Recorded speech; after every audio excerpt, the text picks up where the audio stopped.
Si hairamnaga yangbusu mafi hongba hokre. Yainusu sauribani haidana masindo pomthoktuna yangbada yengduna lairi. Wadi amata nganglakti. Yangbusu kuidi mafi fat hongduna anido punna thoraktuna lembigi manaktamna chatkri. Tadoisu harauna athubada mayumda thoknaba haidana flight ticket book tawkrabani. Masadusu mathung marang hauzari. Manama uba fangzaragan magi mama ibe ma laikhidrabasu mama gumlabi manama laklabadi nauthi sajaba fangzaragani khalladuna haraubana kappa haibadu oirami. Ngai haki matungdadi yangba amadi hiyainusu lembigi manak yaurakladuna punna sangminaraklami. Lembisu harauna senthorakpada adumna hiyainu mau oibagi chap chaba phiset leiting set chaduna yangbaga loinaduna laklibadu ubada lembi khangauduna mamittagi mapi sinthagiba khangaudi. Mitlu wanida mapi leptuna sintharakduna sinbaldana mamon noktuna rina nangdi senkhibaga mau yamna malene sumna phagi oina tawri. Hiyainusu taningde babungna ibaninya athubada miyam khangni luhonglani haire. Luhongdi phawbadi mauga oiroi nang uning mandana laklibani. Si haidana rina changsilaktuna lembi bu konjai.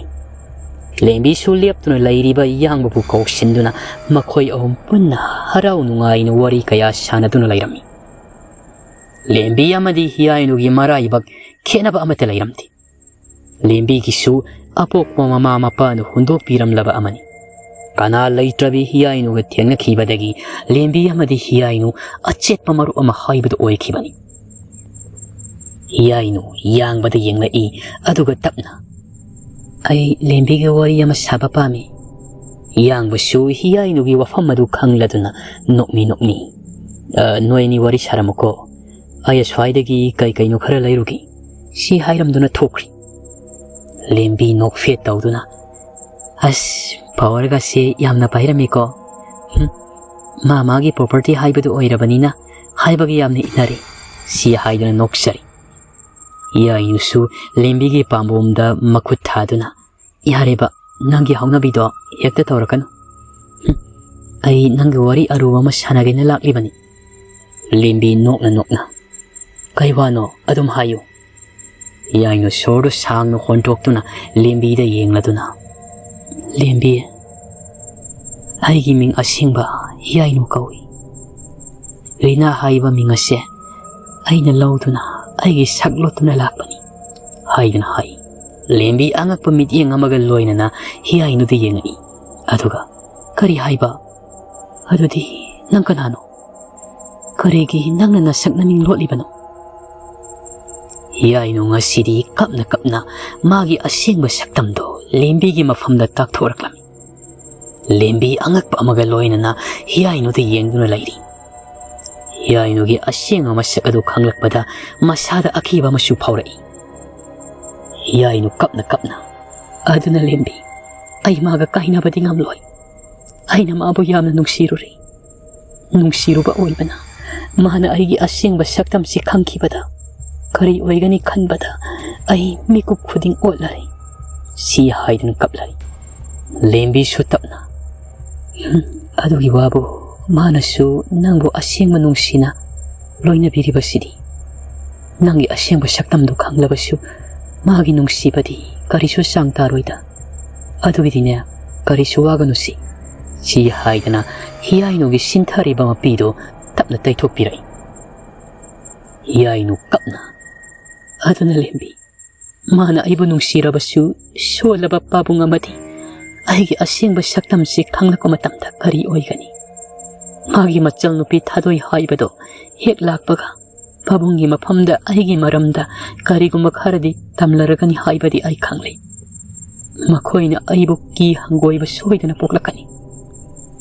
Aibu mamau oiba pamlaktaba tarabadi nungsiba maga aiga kainaba lapthoknaba haibado oikibasu yai. Si haidana kapchari. Lembi su tapna parisi adumna yamna hena su khansilanu aina pangba yaba matengdi soidana pangani se. Asumna wari sanaduna lairi ngai gari yama thausilakduna khamkhibagi khonchel du tabada iyangba halakle khalladuna lembi amadi hiyainu hara ora wari kaya shanaduna karishu tawdaba shaduna amuk laikri iyangba shusanaba khara puraktuna sanglaklaga lembi amadi hiyainu na purakliba sem saduna makhoi om punna chaminaduna harau nungai na ngihak leiramlaga hiyainu amadi iyangba su hankri lembi su nokna iyangba amadi hiyainu na chatkhribadu yengduna lehoram adubu ngasaidagi khara lapna makhoigi matau kaya yengduna leiriba lairen jawi mi khara dusu hankhiduna mamit makna urak papahodo lairen jawgi mafamda tambadagi lairen jawsu hiyainu matau kramna hatkini haidana khanduna laikri adumna matamdu sum haukhibana numit humnegi matungdadi thadoi mayumda thoraklagani haidana imungdu marang langlami yangba amadi mangol jawsu thadoi laklagani khanbada mathamoida harausari adubu hiyainu thadoina mayum masi hek yaurakpaga magi asengba saktamsi mapuroiba amadi makugi mafamda tamkhrabadi ma kari oigani haidana mapukning adudi wasari madu fana oiduna su hiyainu pukningi awabadu lotsinduna thadoi laklagani haidana anganba ayuktagi koisen senduna thaba inkhangdu loisinaba kanno hotnari mamaugi matawadu yengseraga mangol jauksu sinbana nokfe tawsa yangbu sunga saidagi amada muksen thabak mayamdu ngamnaba tawsaribi hiyainu bu nungsina yengduna lairi sumna lairingai pung tara henchilakli haidana hiyainu hathu yangbadi yengduna kayorige mahak lairabadi angang yoraklaniye usuk yungbadawna leptana lairanusi ai airport chatnaba amukta loisilukigi nangsu loisinaba tawrodana si hairamduna makhoigi kada hathu changkhirami yangba nokfe tawduna kamaina ngangnaduino masigi nupisibo sumna machilda sonduna macho makhoigi kada changlakpada hiyainuna si dress ya sense tawbiro aisui sase fresh amukta ngoirukigi ngasaidigi amada muksen tawbada humangna punglubli sase si hairamduna hiyainu tinthaba tawduna washroom duda hathu changkhirami yangbasu nokladuna nungaidawrini tawisi masa sida awa ana amatta khangdabagi type da ngasigi magi thabak mayam sidi asumna haidana noklaga laisari asumna lairingaidani haima nangdi dress to honglodana thamlaga angau faidawna noklaga muk leiramlaba pung 12 taraklabani ko ngihak leirabadi angangdu yawraklani moli sum tawla yaba matam nati wado haibi hek loibaga yangbana hiyainubu makhut paidana manakta singsinduna phamalami hiyainu su as angang lakpana hanba wado loide yangba khudombidu tingthoktuna hiyainugi machinda thamduna tuminna layu haibagumna tawri hiyainu su yangbadi ingangang yengduna lai nganglamba wayamdu su tuminna laikri yangba nokmi tawduna hiyainu de yenglaga ngasigi nangi thabak mayam sibu kainoba ngasaidigi amada muksen wadabro si nihakta pothausi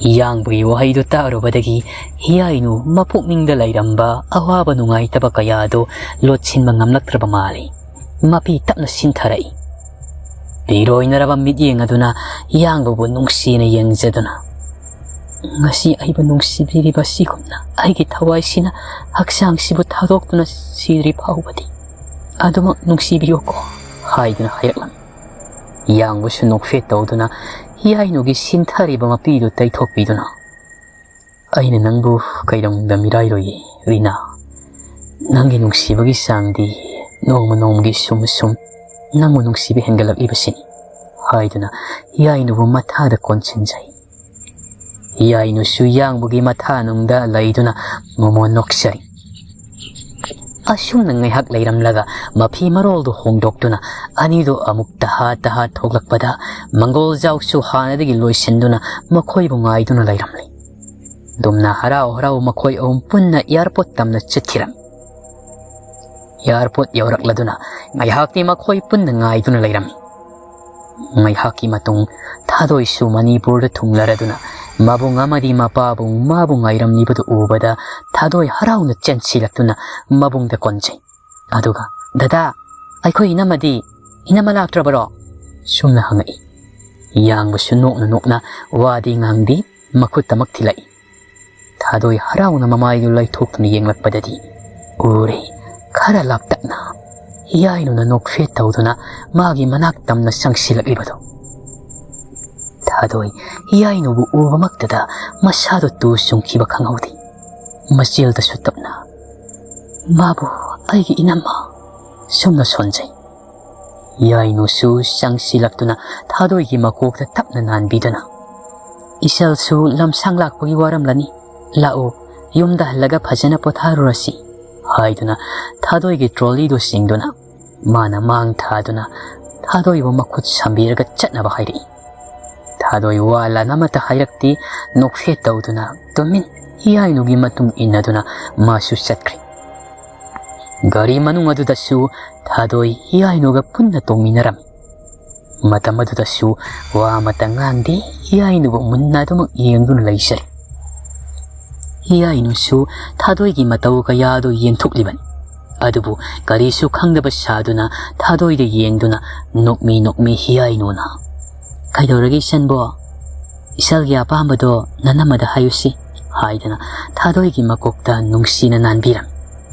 Thadoi di hiyainu na masada pairakpa amadi manakta naglakpasida akibaga hainadabaga na laifam khangdrabani.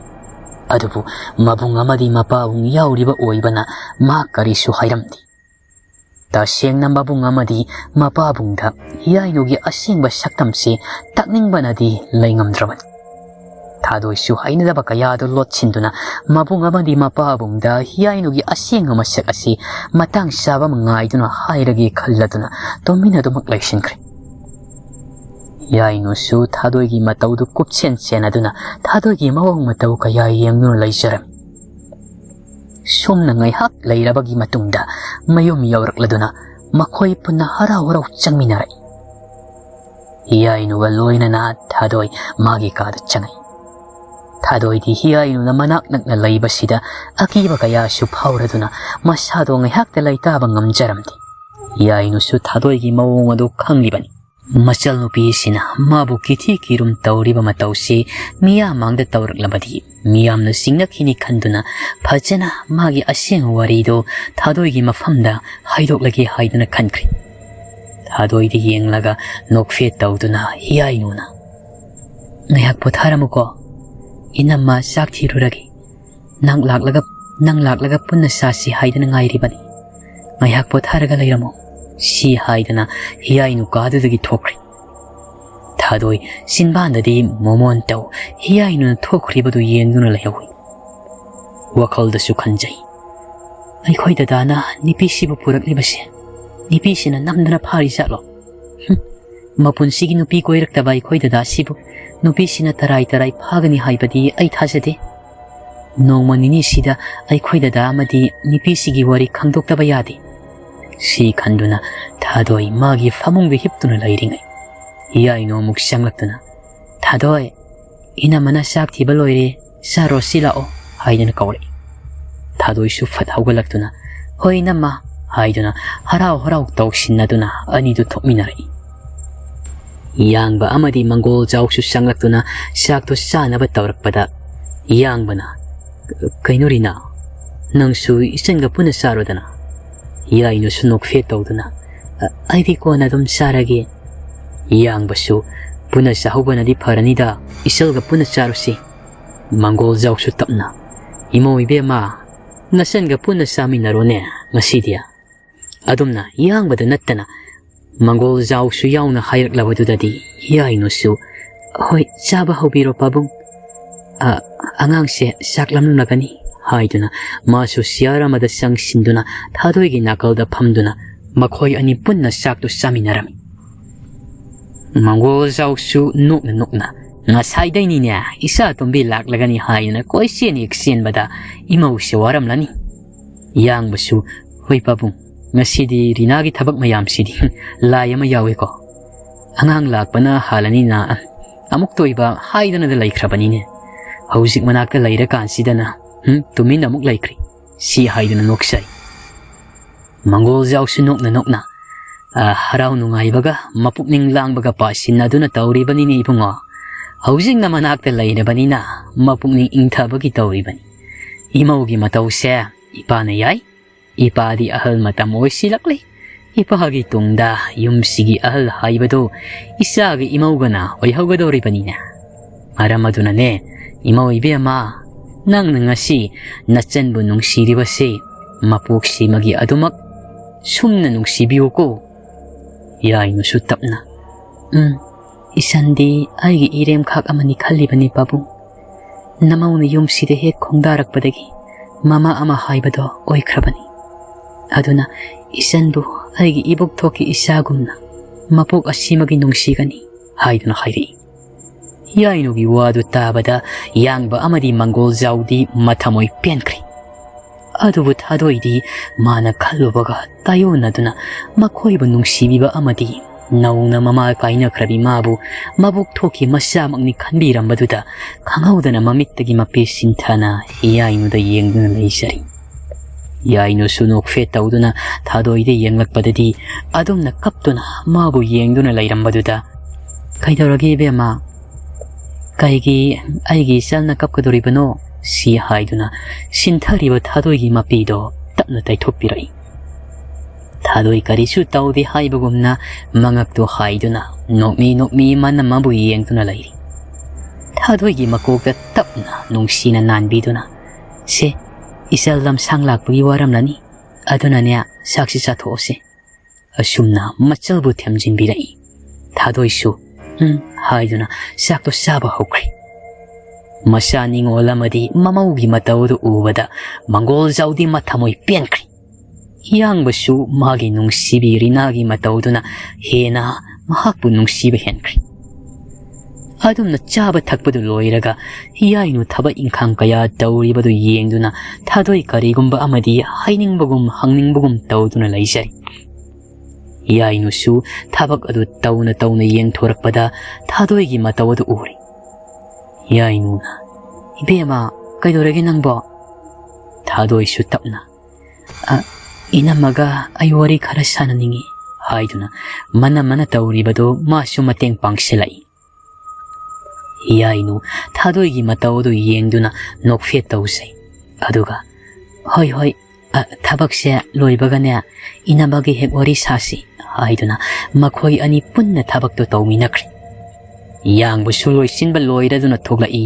aduga tapna tabro ai thabak se lukige angang se phajana laiminaramuko yainu sunga sidi hoi sapiruro haiduna mana tawriba thabakto loisinaba kanna hotnari yangba maithongdu isuk-sukna yainu da yengduna lairibadu uraduna yainu na haima kayorage amo thabak chatkani haibadaina chapiro yangba machel laibadude ikaina hoi adudi salagebu nang amuktang laudana somda hairamduna makhoigi ka tamna amu hanna kakhathirami yainu thadoida fat yengai aduga yangbada amu yengduna yamna paktre ko nang ay amuk sauro oro sumna ikai na hayraklami yangba sutapna as amuk tilao kairum sinaram gi tawbani kaisu kuiroida haiduna kakhathirami thadoi su nokna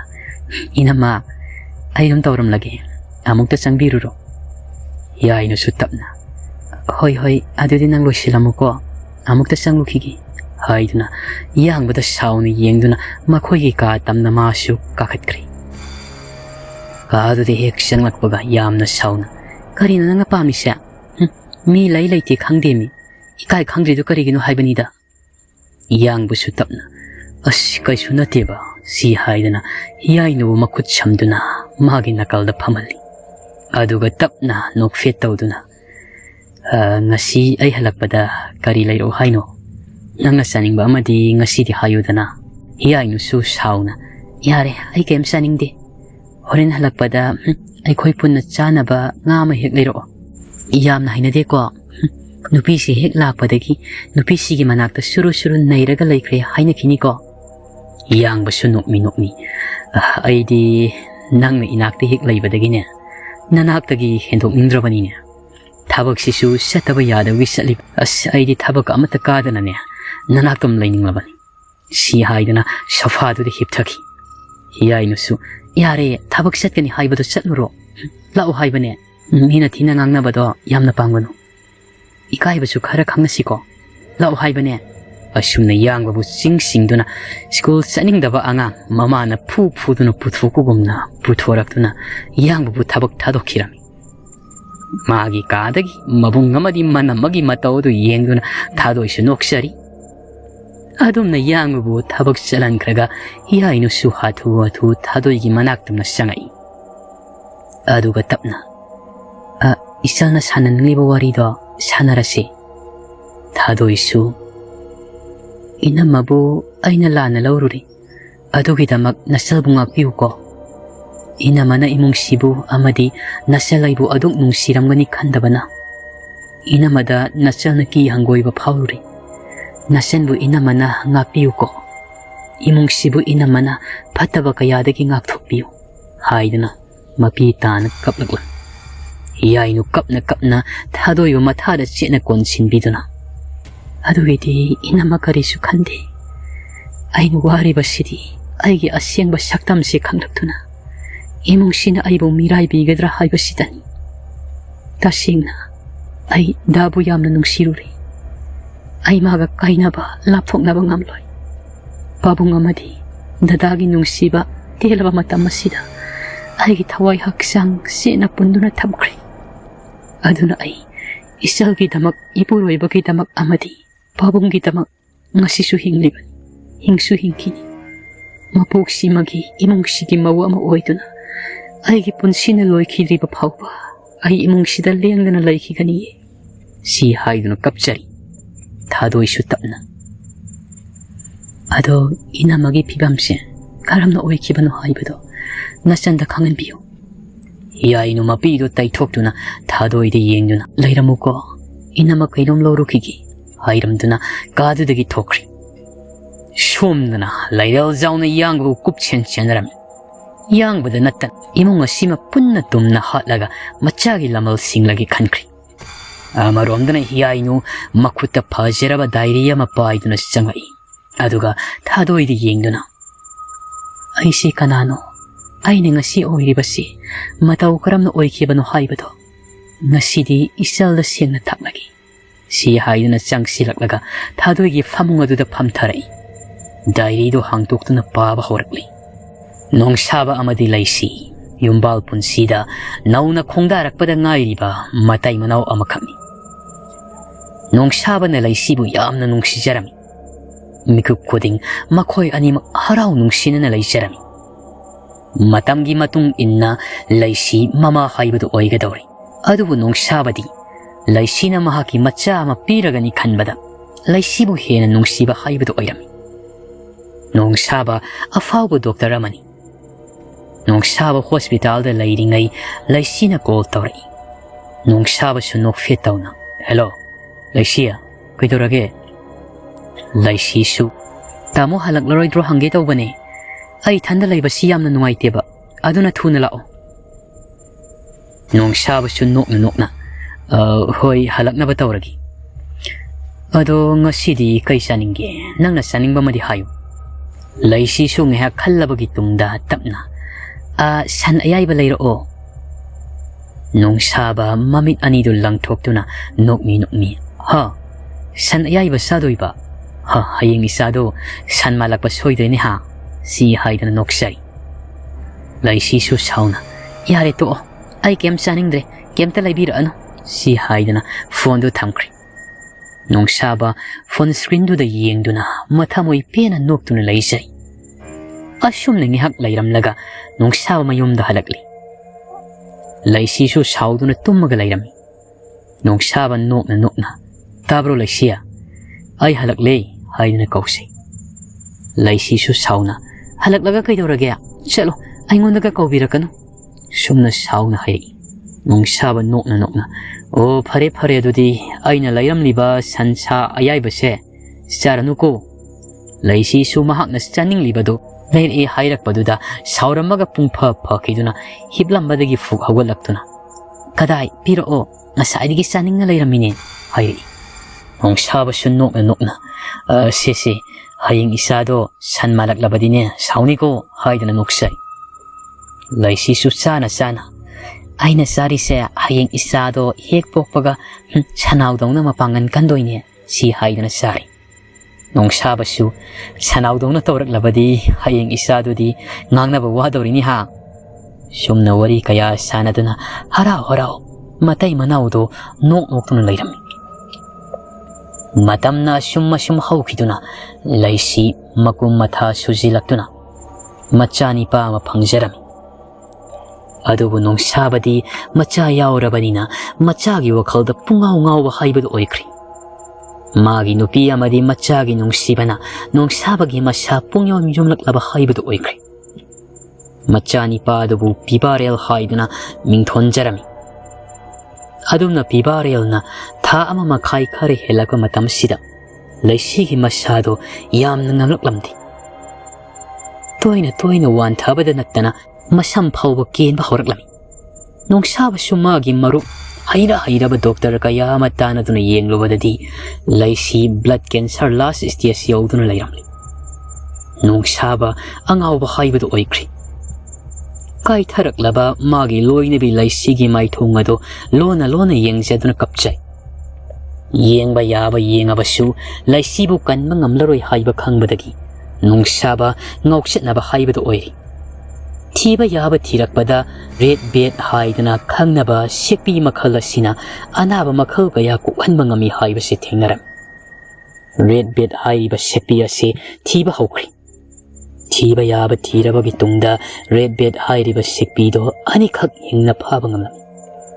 Sikpido hek pangbaga nung saba chagani takani changdaba makai makal kayagi experiment kaya masu chathakri test kaya masu tawrami.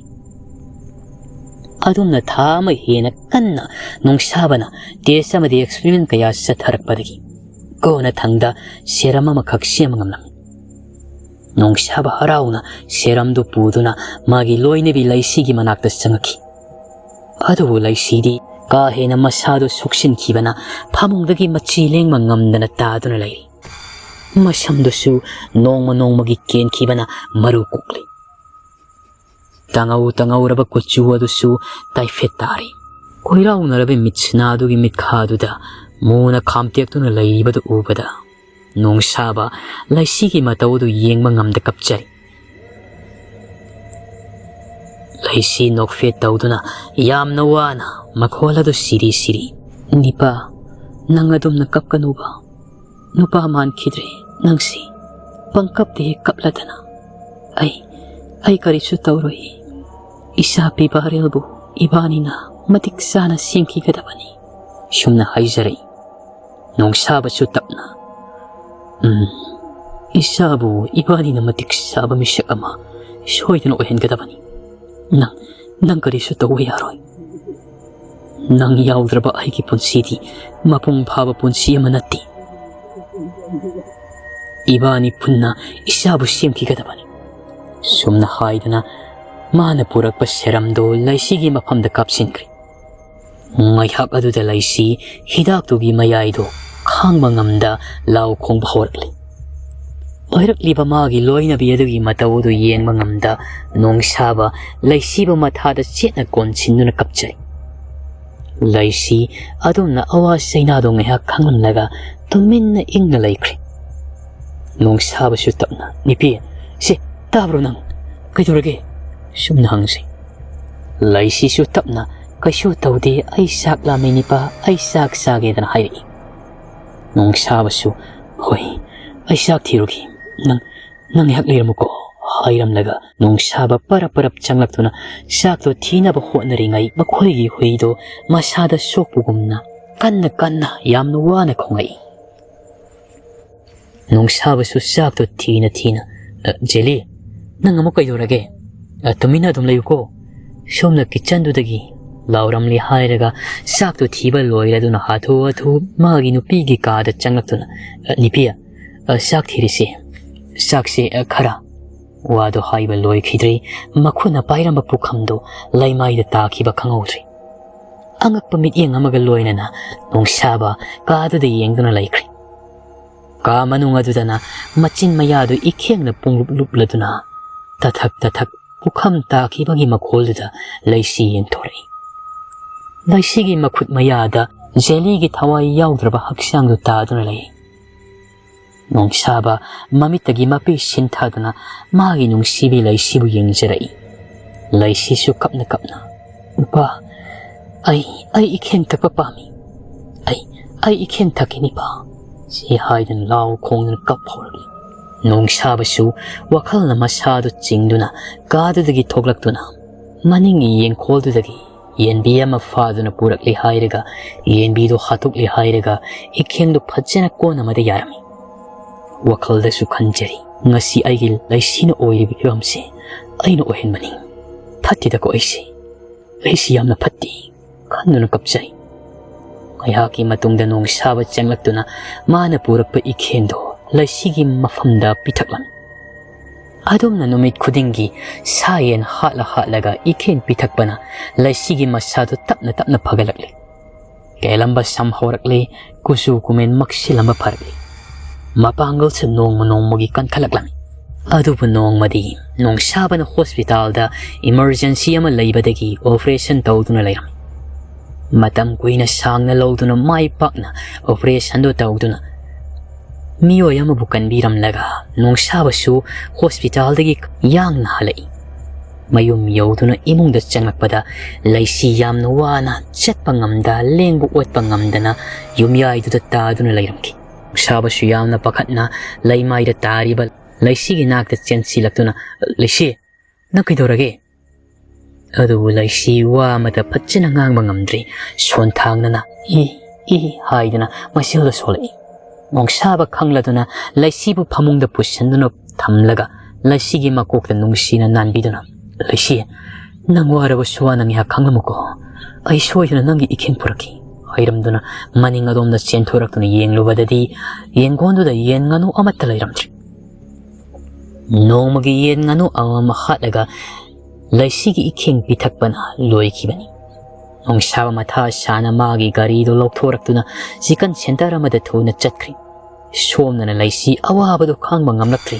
masado prok chakpa henjelakli mamitto masin marang urakli tawfam khangdana laisi mamaidu laiduni yenglakpada uri manaktan ngaina tumnuna laisariba thani palom suraklaba pibareldo laisi machagi ngaksamda munna yengba horakli machani haiba wakhaldo laktuna laisi masagi makhoto siksanduna masagi ikhendo thakduna phatha senaba hotnajari adubu masadu laiba ngamlaktri kapna machadi yengduna makhoto siksinduna khangduna lairi somna nongsaba chicken center da nganu ye laibra haidana yengduna lakpada kona thangda chicken center ama thengnaduna hingliba yen ani lawraduna mayum tamna lakli mana mayum madu yawrakpadadi imungda lao khongduna laisina kapliba khonjel du tarli thinthari nongsaba thuna yangna makhoigi kada chensilaktuna laisi aina nangi yendo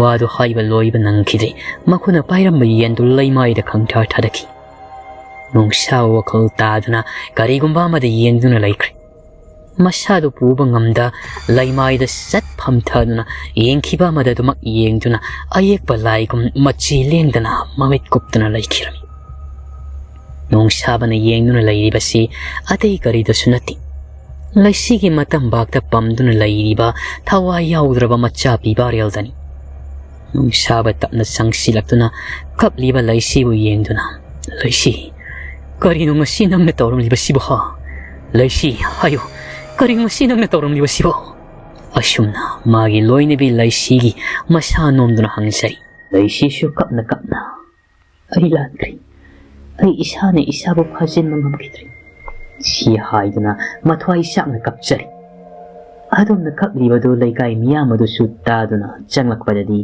pibare laitre haiba makhoisu khangnaram laikai miyam sangduna laisi amadi nongsababu thamjindiram tasengna laisi mahakna machabu hatpani haibadu madi miyamaduna khangkidramani aring adumaktada laikai miyam sangduna thawai yaudraba angang pibarel bu layol chanthira ꯂꯩꯁꯤꯁꯨ ꯀꯞꯅ ꯀꯞꯅ ꯃꯇꯥꯡ ꯑꯗꯨꯗ ꯍꯧꯈ꯭ꯔꯕ ꯊꯧꯗꯣꯛꯁꯤꯡ ꯑꯗꯨ ꯃꯃꯤꯠꯇ ꯎꯔꯛꯂꯝꯃꯤ꯫ ꯃꯇꯝ ꯑꯗꯨꯗ ꯂꯩꯁꯤ ꯃꯈꯨꯠꯇꯨ ꯆꯤꯛꯁꯤꯟꯖꯗꯨꯅ ꯃꯆꯥꯕꯨ ꯌꯦꯡꯗꯨꯅ ꯃꯁꯥꯅ ꯃꯁꯥꯕꯨ ꯐꯥꯖꯤꯟꯖꯅꯕ ꯍꯣꯠꯅꯗꯨꯅ ꯂꯩꯈꯤꯕꯅꯤ꯫ ꯑꯗꯨꯕꯨ ꯂꯩꯁꯤ ꯃꯃꯤꯠꯇꯨ ꯃꯁꯤꯟ ꯃꯔꯥꯡ ꯑꯣꯏꯅ ꯎꯔꯛꯈꯤ ꯃꯤꯀꯨꯞ ꯑꯗꯨꯗ꯫ ꯋꯥꯈꯜ ꯑꯗꯨꯁꯨ ꯃꯥꯡꯂꯤ ꯃꯥꯡꯂꯤ ꯇꯧꯔꯛꯂꯤꯕꯅꯤ꯫ ꯃꯈꯣꯡ ꯃꯈꯨꯠ ꯑꯗꯨꯁꯨ ꯂꯦꯡꯕ ꯑꯣꯠꯄ ꯉꯝꯁꯤꯜꯂꯛꯈꯤꯗ꯭ꯔꯦ꯫ ꯃꯅꯥꯛꯇ ꯅꯨꯡꯉꯥꯏꯅ ꯇꯨꯡꯈꯨꯟ ꯇꯥꯟꯗꯨꯅ ꯂꯩꯖꯔꯤꯕ ꯃꯆꯥ ꯄꯤꯕꯥꯔꯦꯜꯗ ꯃꯨꯟꯅ ꯌꯦꯡꯂꯝꯗꯨꯅ ꯃꯆꯥꯒꯤ ꯃꯉꯛꯁꯝꯗ ꯐꯠ ꯆꯤꯛꯇꯨꯅ ꯏꯈꯦꯡꯗꯨ ꯊꯛꯈꯤꯕꯅꯤ꯫ ꯑꯗꯨꯝꯅ ꯏꯈꯦꯡꯗꯨ ꯊꯛꯈꯤꯕꯗꯒꯤ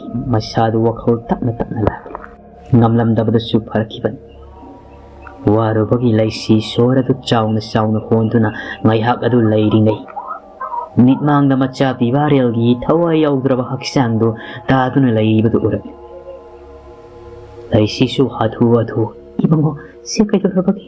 ꯏꯆꯥꯕꯨ ꯀꯩꯗꯧꯔꯕꯒꯦ?"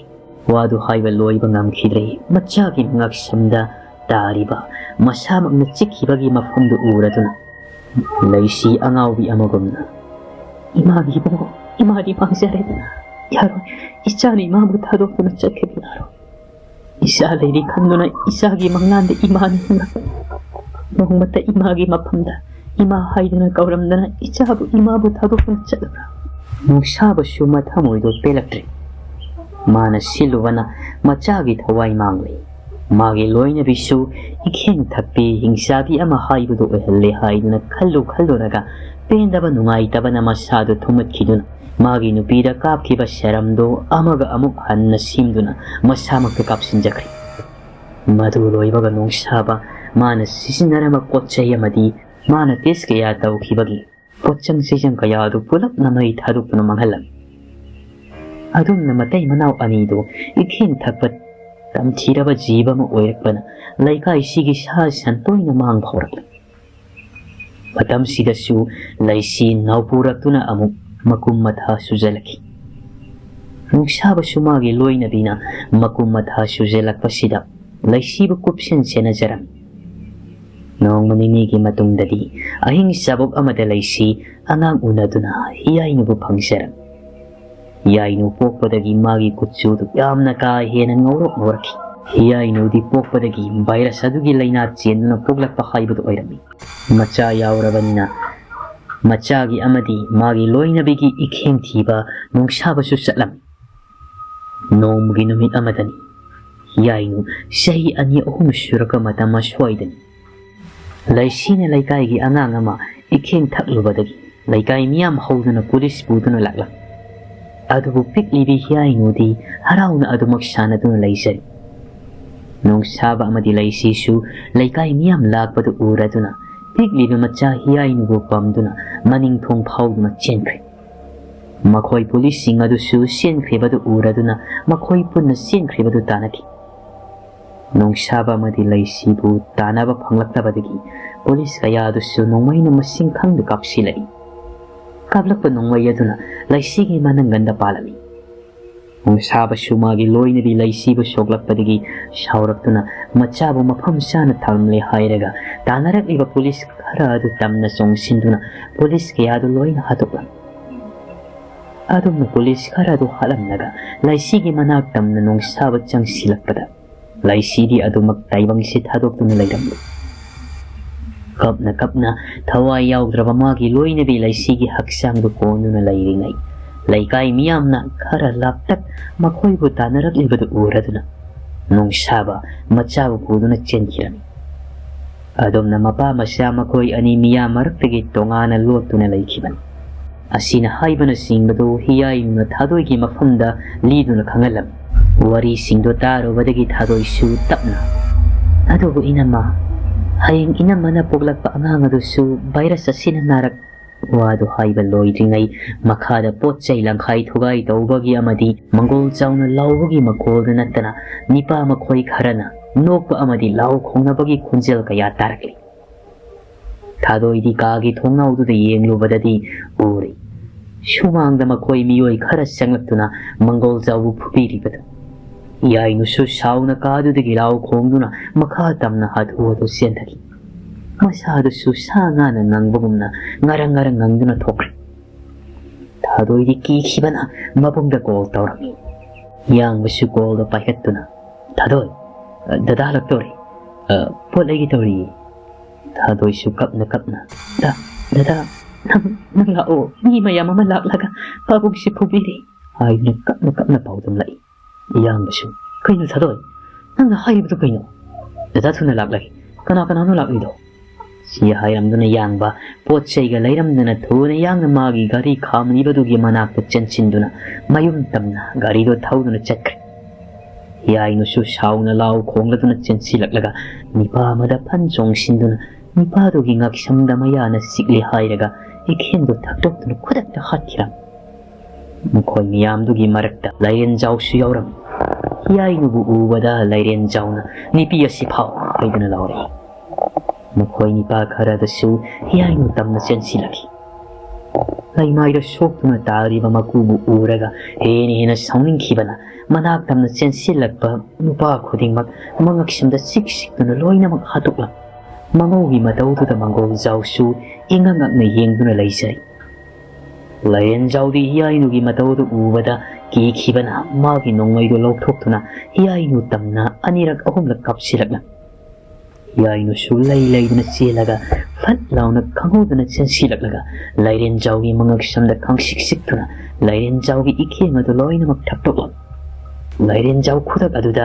ꯃꯊ꯭ꯋꯥꯏ ꯃꯥꯡꯂꯤ ꯌꯥꯏꯅꯨ ꯁꯥꯎꯅꯤꯡꯕ ꯑꯗꯨꯅ ꯀꯟꯅ ꯂꯥꯎꯗꯨꯅ ꯊꯋꯥꯏ ꯌꯥꯎꯗ꯭ꯔꯕ ꯂꯥꯏꯔꯦꯟꯖꯥꯎꯒꯤ ꯍꯛꯆꯥꯡꯗꯨ ꯌꯦꯡꯗꯨꯅ ꯂꯩꯔꯤꯉꯩ ꯃꯇꯨꯡ ꯑꯗꯣꯝꯗꯒꯤ ꯔꯤꯅꯥ ꯋꯥꯗꯨ ꯃꯈꯥ ꯇꯥꯕ ꯉꯝꯗ ꯇꯨꯃꯤꯟꯅ ꯂꯩꯈ꯭ꯔꯦ ꯌꯥꯏꯅꯨꯁꯨ ꯌꯦꯡꯂꯛꯄꯗꯗꯤ ꯌꯥꯡꯕ ꯃꯥꯒꯤ ꯃꯇꯨꯡꯗ ꯂꯦꯞꯇꯨꯅ ꯂꯩꯔꯝꯕꯗꯨ ꯎꯔꯦ ꯑꯀꯣꯏꯕꯗꯨ ꯁꯨꯝ ꯌꯦꯡꯂꯛꯄꯗꯁꯨ ꯃꯪꯒꯣꯜꯖꯥꯎꯁꯨ ꯃꯪꯒꯣꯟꯗ ꯏꯉꯛ-ꯉꯛꯅ ꯌꯦꯡꯗꯨꯅ ꯂꯩꯔꯝꯃꯤ ꯊꯥꯗꯣꯏꯁꯨ ꯆꯦꯟꯊꯔꯛꯇꯨꯅ ꯄꯥꯕꯨꯡ ꯁꯣꯛꯄ꯭ꯔꯥ ꯄꯥꯕꯨꯡ ꯑꯁꯨꯝꯅ ꯍꯪꯖꯔꯤ ꯑꯗꯨꯕꯨ ꯃꯪꯒꯣꯜꯖꯥꯎ ꯋꯥ ꯂꯥꯟ ꯉꯥꯡꯈꯤꯗ꯭ꯔꯦ ꯃꯃꯧꯕꯨ ꯃꯨꯟꯅ ꯌꯦꯡꯗꯨꯅ ꯂꯩꯈ꯭ꯔꯦ ꯌꯥꯡꯕꯁꯨ ꯃꯌꯥꯏ ꯏꯈꯦꯟꯅ ꯄꯨꯡꯂꯨꯞ-ꯂꯨꯞꯂꯕ ꯌꯥꯏꯅꯨꯗ ꯑꯗꯨꯃꯛ ꯌꯦꯡꯗꯨꯅ ꯂꯩꯔꯤ ꯃꯤꯠꯎ ꯑꯅꯤꯗꯨꯁꯨ ꯃꯄꯤꯅ ꯊꯨꯝꯃꯠꯈꯤꯗꯨꯅ ꯋꯥ ꯉꯥꯡꯊꯣꯛꯄ ꯉꯝꯗ ꯌꯥꯏꯅꯨꯕꯨ ꯌꯦꯡꯗꯨꯅ ꯂꯩꯖꯔꯤ ꯌꯥꯏꯅꯨꯁꯨ ꯀꯞꯅ ꯑꯩꯅ ꯈ꯭ꯋꯥꯏꯗꯒꯤ ꯀꯤꯔꯛꯄꯁꯦ ꯉꯁꯤꯒꯤ ꯅꯨꯃꯤꯠꯁꯤꯗꯅꯤ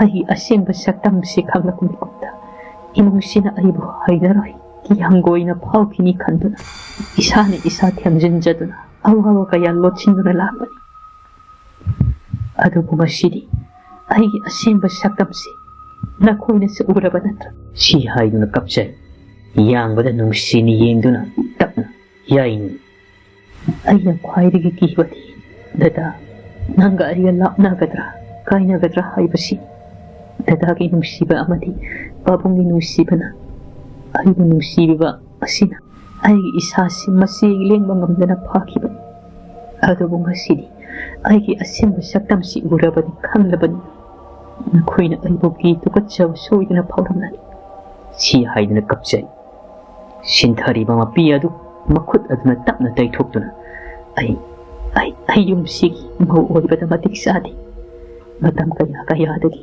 ꯃꯤꯑꯣꯏ ꯀꯌꯥ ꯑꯩꯅ ꯍꯥꯠꯈ꯭ꯔꯦ ꯑꯗꯨꯅ ꯑꯩꯗꯤ ꯃꯤꯍꯥꯠꯄꯤꯅꯤ ꯍꯤꯡꯁꯥꯕꯤꯅꯤ ꯑꯌꯨꯝꯁꯤꯕꯨ ꯊꯥꯗꯣꯛꯇꯨꯅ ꯆꯠꯆꯈ꯭ꯔꯒꯦ ꯁꯤ ꯍꯥꯏꯗꯨꯅ ꯏꯉꯛ-ꯉꯛꯅ ꯃꯥꯕꯨ ꯌꯦꯡꯗꯨꯅ ꯂꯩꯔꯤꯕ ꯃꯪꯒꯣꯜꯖꯥꯎꯗꯨ ꯌꯦꯡꯗꯨꯅ ꯑꯃꯨꯛ ꯃꯈꯥ ꯇꯥꯅ ꯇꯞꯅ ꯍꯥꯏꯔꯛꯏ ꯄꯥꯕꯨꯡ ꯅꯃꯧ ꯅꯨꯄꯤꯕꯨ ꯉꯥꯛꯄꯤꯌꯨꯀꯣ ꯏꯃꯨꯡꯁꯤꯒꯤ ꯅꯨꯡꯁꯤꯕꯅ ꯑꯩ ꯏꯁꯥꯁꯤ ꯀꯅꯥꯅꯣ ꯀꯥꯎꯊꯣꯛꯂꯨꯔꯦ ꯅꯃꯧꯕꯨ ꯉꯥꯛꯄꯤꯌꯨ ꯑꯌꯨꯝꯁꯦ ꯊꯥꯗꯣꯛꯇꯨꯅ ꯆꯠꯆꯈ꯭ꯔꯒꯦ ꯁꯤ ꯍꯥꯏꯗꯨꯅ ꯃꯪꯒꯣꯜꯖꯥꯎꯒꯤ ꯃꯈꯣꯡ ꯁꯣꯛꯅ ꯈꯨꯔꯨꯝꯖꯔꯛꯏ ꯊꯥꯗꯣꯏꯁꯨ ꯀꯞꯅ ꯏꯅꯝꯃ ꯅꯪ ꯆꯠꯈꯤꯅꯨ ꯏꯅꯝꯃꯗꯤ ꯑꯩꯒꯤ ꯏꯃꯥꯅꯤ ꯏꯃꯥ ꯅꯧꯅ ꯀꯥꯏꯅꯈ꯭ꯔꯕꯤ ꯑꯩꯒꯤ ꯏꯃꯥꯗꯤ ꯏꯅꯝꯃꯅ ꯑꯣꯏꯒꯗꯕꯅꯤ ꯏꯅꯝꯃ ꯅꯪ ꯆꯠꯈꯤꯒꯅꯨ ꯏꯃꯥ ꯂꯩꯇ꯭ꯔꯕ ꯑꯩꯒꯤ ꯏꯃꯥ ꯑꯣꯏꯕꯤꯗꯨꯅ ꯌꯨꯝꯁꯤꯗ ꯂꯩꯈꯣ ꯁꯨꯝꯅ ꯈꯥꯝꯖꯩ ꯌꯥꯏꯅꯨꯁꯨ ꯀꯞꯅ ꯊꯥꯗꯣꯏꯒꯤ ꯃꯀꯣꯛꯇ ꯅꯨꯡꯁꯤꯅ ꯅꯥꯟꯕꯤꯗꯨꯅ ꯏꯕꯦꯝꯃ ꯅꯪ ꯏꯅꯝꯃꯕꯨ ꯋꯥꯔꯧꯒꯅꯨꯀꯣ ꯏꯅꯝꯃꯗꯤ ꯍꯤꯡꯁꯥꯕꯤꯅꯤ ꯍꯤꯡꯁꯥꯕꯤ ꯃꯤꯔꯛꯇ ꯇꯤꯟꯕ ꯌꯥꯗꯕꯤ ꯑꯗꯨꯅ ꯌꯨꯝ ꯑꯁꯤ ꯊꯥꯗꯣꯛꯇꯨꯅ ꯑꯩ ꯆꯠꯂꯒꯦ ꯁꯤ ꯍꯥꯏꯔꯝꯗꯨꯅ ꯌꯥꯏꯅꯨꯗꯨ ꯑꯃꯨꯛ ꯌꯥꯡꯕꯒꯤ ꯃꯅꯥꯛꯇ ꯆꯪꯁꯤꯜꯂꯛꯏ ꯑꯗꯨꯒ ꯀꯞꯅ ꯗꯗꯥ ꯑꯩ ꯌꯨꯝꯁꯦ ꯊꯥꯗꯣꯛꯇꯨꯅ ꯆꯠꯂꯒꯦ ꯑꯩꯅ ꯗꯗꯥꯒꯤ ꯅꯐꯝꯗ ꯉꯥꯡꯈꯤ ꯁꯛꯈꯤꯕ ꯈꯨꯗꯤꯡꯗꯣ ꯑꯩꯕꯨ ꯉꯥꯛꯄꯤꯌꯨꯀꯣ ꯑꯩꯒꯤ ꯑꯁꯦꯡꯕ ꯁꯛꯇꯝꯁꯤ ꯂꯣꯠꯁꯤꯟꯖꯗꯨꯅ Hingsabi ay namirakte tinduna layrambagidamat ay bumakpiyo. Siya hayduna yangbagi makong siyok na kurumlai. Adong na yangbabu kurum saramlaga amuktang aroibo oyna tadoklagadaba yung madubu yangam ni hayraga. Hiyaynu mamay laytok na chakri. Kung thangado ama ni hek thangba hawbaga matong adomdagi hiyaynu gi makutto kang paparay. Hiyaynu yang lubadadi yang manamagi makut paduna layrami. Da husi tadopiyo. Hingsabi ay dimirakte haydi. Hingsabi ay na yumsigi mauoyba matiksadi. Marak kang tatlaga yang mana. Nanggi hingsabi nati nungsibi ni. Ay nungsibi. Nagakay na ba di ay nungloy. Rina, nang yumsi tadok na sa kibiyaro. Ay nang inapuroy ban. Ay iwan nang niyada biyaro. Yay nusutak na. Adugo, ay di yumsigi mauoyba da matik. Wado hay ba loy tingay manungdagi manggol zauna. Matik hay lagi sabi ni, imaw di. Yung sige asyeng ba yung hurin bin. Imaw, yung masid hadok doon at kiriyaro. Mamalay sa dribin na chalsibo nang nasikuan na akuan dito na laigadaban. Adom na hiyay nung na kalubogi ona tayo na bata mabo makoy mayam na chat payaroy hay na nakaman. Manggol zauna siyem kipa seramdo mamaw da tiyesta o oy na matamado da kapsilam. Manggol jaugi seram mado mai pakla duna hiyay nugi masada yauram babayra sado mapungpana manghan mangamkira. Adum na haraw-haraw na lay minarakpa na noong madagi nini dagi humni asum hawthi bana. Numit sayol anigi matungdari. Afaba numit amay yeng duna hiyay no amadi yang ba miyam kam nuluhong biram. Asum na yang ba amadi hiyay nugi nung sipan tung suyokri. Noong mata mamada na ukis hajaba pamlak dari tadoisu mama sakin manama amalak labanina manamagi mafunda na ukis hajarami. Manggol jaw sumatsa mamawi kumay yenduna nuay na laikirami. Mata nga sida nihat piran nung sibira hay ribo wariya sila sinjari. Mayambo amukah na bigas yang bias na korunjari.